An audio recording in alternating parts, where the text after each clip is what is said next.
মানে এত সুন্দর জায়গা, এত সুন্দর স্থান যেটা বলি, যে খান সাহেবের ডুবলে খান, মানে পরিচিত নাম এবং অনেক সৌন্দর্য প্রিয়, সাংস্কৃতিক প্রিয় ব্যক্তিত্ব যেটা বলে আমি যতটুকু জানি সাংস্কৃতিক অঙ্গনে, মানে উনি ওনার বাগানের ধরন দেখলেই বোঝা যায় যে ওনার রুচিটা কেমন।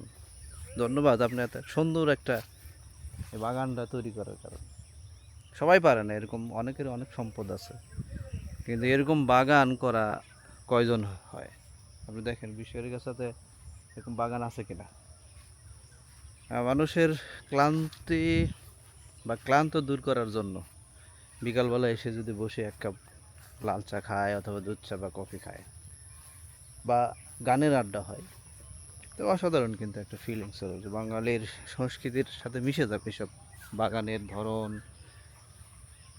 ধন্যবাদ আপনাকে, আমার অন্তঃস্থল থেকে আপনাকে ধন্যবাদ জানাচ্ছি এরকম সুন্দর একটা বাগান এই গ্রামে উপহার দেওয়ার জন্য।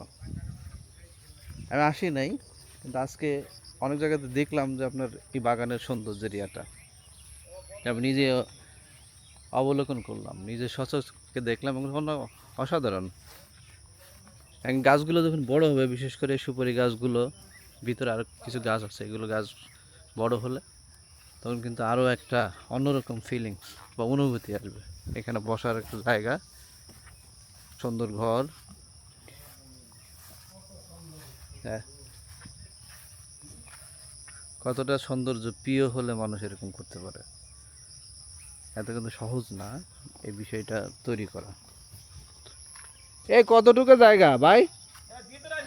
আসতেছি। কয় এক?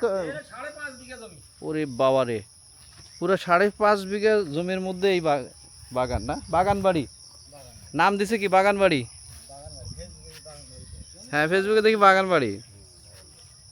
মানে ওই যে সাংস্কৃতিক প্রেমিক হলে যা হয়, কারণ মোটামুটি এরকম নাই তো আমার সখীবাড়ি ইউনিয়নে এরকম বাগান বাড়ি আছে কিনা আমার মনে হয় না। আছে 5 বিঘা জমির মধ্যে এই বাগান বাড়ি।